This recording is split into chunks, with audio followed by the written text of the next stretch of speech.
सोई भगवान शंकर जी ने डमरू बजाई, सब कैलाश के पक्षी उड़ गए, लेकिन एक छोटा सा सुक का बच्चा, तोता का बच्चा उसी वृक्ष के ऊपर रहता था, छोटा था, नन्हा था। माता पिता तो उड़ गए डमरू की तेज गर्जना को सुनकर, पर वो नहीं उड़ पाया।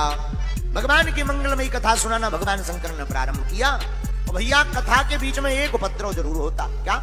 कथा होते के बीच में पाप उठे अकुलाए, या सोवे या लड़ पड़े या उठ के भग जाए। कथा के बीच में पाप बहुत खतरनाक होते हैं। कई लोग कथा में आते तो हैं लेकिन ज्यादा देर टिक नहीं पाते। जो ज्यादा देर टिक ना पाए समझ जाओ जय जय सीताराम।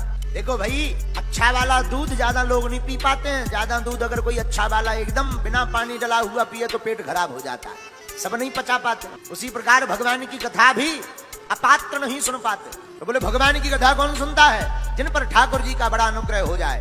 राम जी की कृपा के बिना भगवान की कथा मिलने वाली नहीं है, चाहे करोड़ों उपाय करो। कई लोग तो कथा में आकर के भी भग जाते। कई भैया क्या है, अरे बहुत भीड़ है साहब, बहुत भीड़, कौन जाए? भीड़ उनके लिए है जिन्हें कथा नहीं सुननी, जिन्हें सुननी है। अरे हनुमान जी से पूछो, हनुमान जी महाराज तो राम जी की कथा कहते भी है तो पेड़ पे टंकर कह देते हैं। अच्छा एक बात, मगर ने सबका पैर पकड़ रखा। शंकराचार्य का पैर भी मगर ने पकड़ा, हनुमान जी का पैर भी मगरिया ने पकड़ा, हाथी का पैर भी मगर ने पकड़ा, और तुम लोगों का, हम लोगों का पैर भी मगर पकड़ लेता है। अच्छा कैसे? जैसे कई लोग हैं उनसे कहो भाई कथा में नहीं गए, बागेश्वर वाले महाराज आए थे, अरे बोले जाना तो था मगर।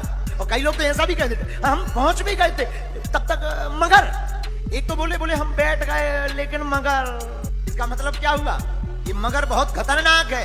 मगर ने सबका पैर पकड़ रखा, लेकिन जो मगर को पैर की ठोकर मार करके आगे बढ़ जाता है तो भगवान की कथा के रस को पा जाता है। जब तक तुम्हारी जिंदगी रहेगी तब तक नौकरी, काम धाम, रुपया, पैसा कहीं जाने वाला।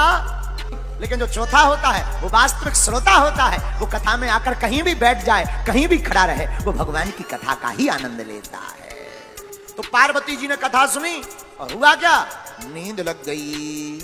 नींद लागी, शंकर जी सुनाते रहे, लेकिन जो तोता का बच्चा ऊपर पेड़ के ऊपर बैठा था, वह तोता का बच्चा जवाब देने लगा। शंकर जी ने कथा पूर्ण की। पार्वती जी महाराज कथा सुनी? हाँ महाराज सुनी। अच्छा बताओ क्या क्या सुना है? तो जहां तक सुनी थी वहां तक तो पार्वती माता जी ने ठीक बताई, फिर बताऊं लगी जबलपुर पना का। शंकर जी समझ गए साहब गड़बड़ है, देवी जी कहीं सो तो नहीं गई थी। तो धीरे से सिर हिला के तब थोड़ी सी नींद लग गई। लेकिन शंकर जी सोचने लगे भाई नींद लग गई थी, फिर हमारी कथा सुनी किसने, जवाब किसने दिया?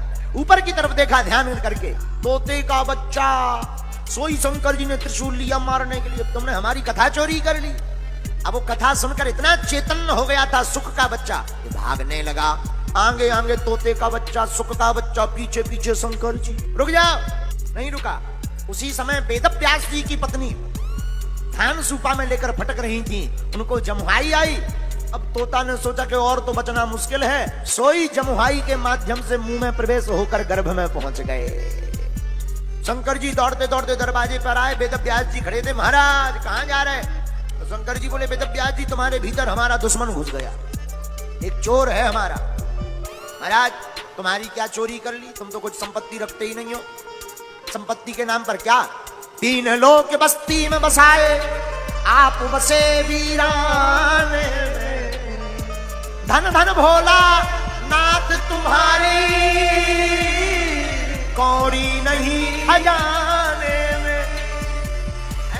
आपके यहाँ संपत्ति के नाम पर क्या है जो चोरी हो जाए? महाराज बोले हमारी संपत्ति चोरी नहीं हुई, कथा चोरी हुई। बोलो सीताराम। कथा चोरी? धन्य है महाराज। अच्छा कथा कौन सी चोरी हुई? अमर कथा। फिर उसको क्यों ढूंढ रहे? अरे बोले निकालो हम मारेंगे। महाराज अमर कथा का फल क्या है? भाई अमर कथा का फल है कि जो अमर कथा सुनता है वो मरता नहीं। वेदव्यास जी बोले इसीलिए तुम्हारा नाम भोला है। बोले क्यों? बोले जब जिसने अमर कथा सुन ली, जब उसे मरना ही नहीं हो तो तुम त्रिशूल लेकर घूम रहा है। शंकर जी को तब याद आया, अरे राम राम राम राम राम राम राम। कोई बात नहीं महाराज, अब ये तुम्हारी देवी जी के गर्भ में हो गया, जाओ। तोता को संस्कृत में कहते हैं सुख, और यही तुम्हारे घर पर बालक बनकर आएंगे और तुम्हारी भागवत का प्रचार करेंगे। वही सुख सुखदेव बनकर के प्रकट भये हैं और इन्होंने ही भागवत का प्रचार किया है।